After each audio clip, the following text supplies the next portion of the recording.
this video, I'm going to teach you how to connect Tapo C200 to mobile. It's a very easy process, so make sure to follow along.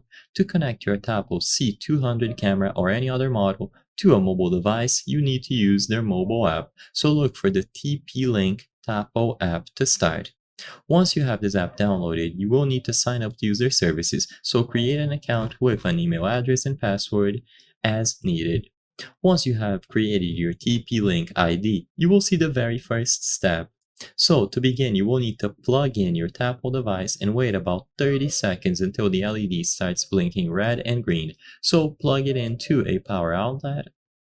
And once your Tapo C200 is plugged in, just give it a few seconds until you see the LEDs blink. So they will usually cycle through red and green, but even if you see other colors, that's okay. Now, once this is done, tap this option at the bottom, already red and green. If it is not blinking, then you can choose this option at the top and get additional support on what to do if your camera is not working properly. Now, once you tap the option already blinking red and blue, the next step is going to be to locate the Wi-Fi network created by the camera. So the device, the camera, will create a Wi-Fi network that you should connect into. So now, go to the control center, access the Wi-Fi settings, and on the Wi-Fi settings, you should be able to find the Tapo camera network.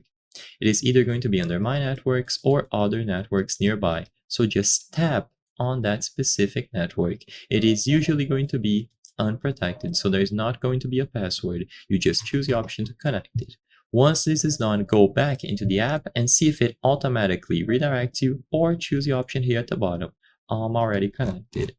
With this done, now that you are connected to the device's Wi-Fi network, it will be able to locate your smartphone and finish the setup process. So you will see this message: Tapo is looking for your Tapo device. If everything looks okay, you will now be able to assign it to a specific room, so you can create custom rooms within the app. And once it is done, the Tapo device will be configured and ready to use. So I hope I was able to help you. If this video helped you, please consider subscribing.